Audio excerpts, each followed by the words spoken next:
Frequency is a brand new TV show on the CW based off of a mildly successful film that was pretty good from the year 2000 that absolutely no one was waiting for it to be turned into a TV show, certainly not the CW crowd. So I watched it, so let's talk about it.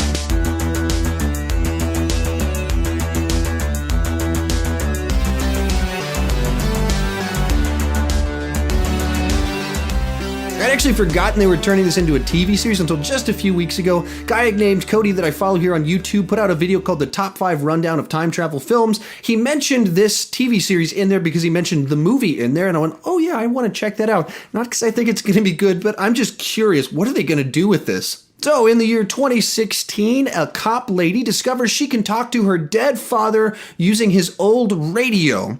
She decides to try and save his life. She believed he was a dirty cop all of these years. She discovers he wasn't a dirty cop, saves his life, and this changes the timeline.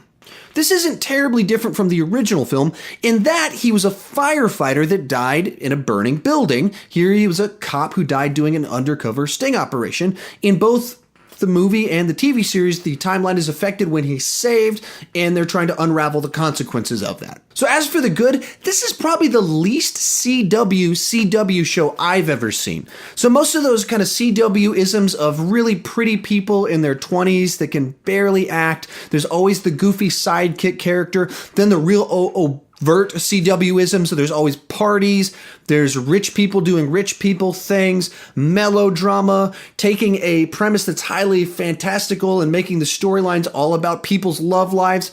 All of that stuff's not here. It doesn't have all those trademarks of CW series, whereas I love Arrow and Flash, but they keep finding excuses to make that all about melodrama and the relationship problems. There's always the plucky sidekick character that's just kind of goofy, and maybe they work in the show, maybe they don't. None of that is here. It feels very much like a pilot that you would see on Fox, not the CW. And I say that as a compliment. It's a very much a serviceable, well-made thriller, time travel, police procedural program based off the first episode. So here's the problem. I saw the original over 10 years ago, and I can't turn that off. I've seen it several times. I enjoy it enough, and I like the premise of it quite a bit. And I can't shut off going into this with preconceived notions, so I'm just going to review this as someone that is me. So if you're like me and have seen the original and you're comparing the two, I'm going to review it like that. So the fundamental problem in this show as is that the original film was based off the relationship between a father and a son.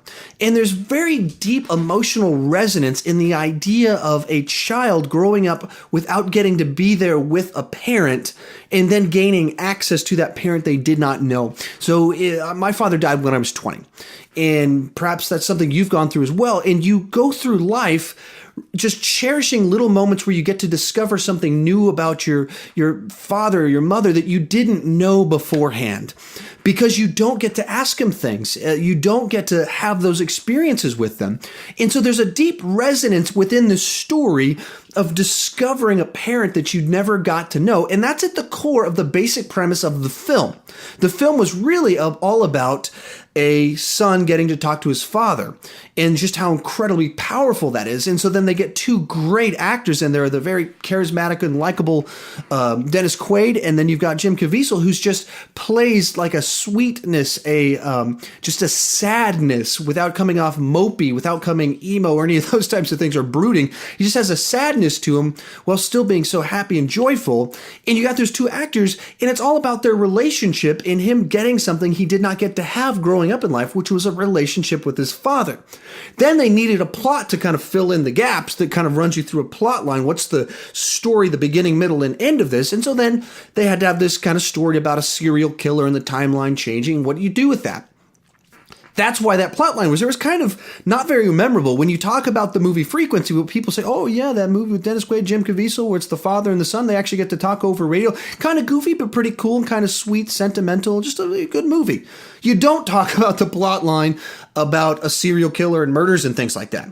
So when you transition to a TV show, you have to now amplify this storyline about the serial killer, because that's kind of what runs the action, drives you week to week, day to day in a series like this. So that's where the shift is from very much a father to his child relationship to a mystery around the conspiracy involving dirty cops and serial killer and how these things tie together. All of that was kind of throwaway when it came to the original. And here, that's the driving storyline. That's not inherently a bad thing. It's just not what made the original so memorable and kind of a good time. It's the part of it that was less interesting. All that to say, like I said earlier, this was a perfectly serviceable, well-made, well-acted thriller, time travel, police procedural. But that element of the father with the daughter communication got lost a little bit in the mix. It's like they talk a little bit. And it's like the wow moment when they discover it's kind of like interesting, like, oh, wow. But then it takes it in the direction very much of just the plot line of the action driving it and the changes in the timeline and crime procedural, not about a relationship between a daughter. And in this one, discovering, wait, my father wasn't a crooked cop all along. He didn't die because of stuff he was into. He died because of the corruption, all this stuff that could have gone into that. They don't go to the weighty emotional depth of them. Now, it's a TV series, so what was 2 hours is now going to be, I guess, with commercial breaks, 17 hours in a season. So they've got plenty of time to do that. But then, once again, the tone and the pacing of it is radically different when it's like we just pepper in a little bit of father-daughter moments every episode as opposed to that being the center core of it. So overall, I'm planning on checking it out to see where things are going. I wasn't blown away by it. I didn't love it. I was like, that's pretty good. And it's faithful enough to the original, but the vibe, the pacing, the tone, the focus shifted just enough that you can really tell the heart of it isn't there, at least not in the first episode. That's what episode 2 could be all about. She realizes I need to connect with my father, and it's all about this emotional core. I don't know. But even if it does that, how do you stretch that out for a full season, let alone multiple seasons? Because that kind of takes away even the emotion of what the original was, because now she does get to be with her father throughout the whole thing. So the whole point of I get to discover this parent I didn't know is gone. So anyway, those are my thoughts on it. I liked it enough. It's worth checking out.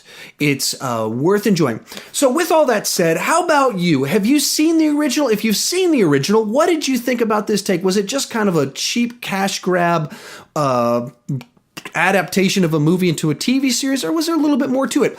Or what's even I'm more interested in, if you've never seen the movie, what did you think about this? Does it hold up on its own? Does it work? Did you understand it? Was it interesting for you as the person without the baggage that I have?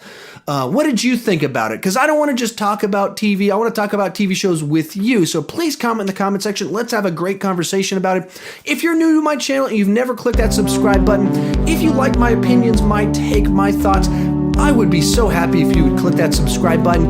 Thank you so much for watching, and I'll see you next time. Actually, you'll see me next time because I can't see you over here. You see me.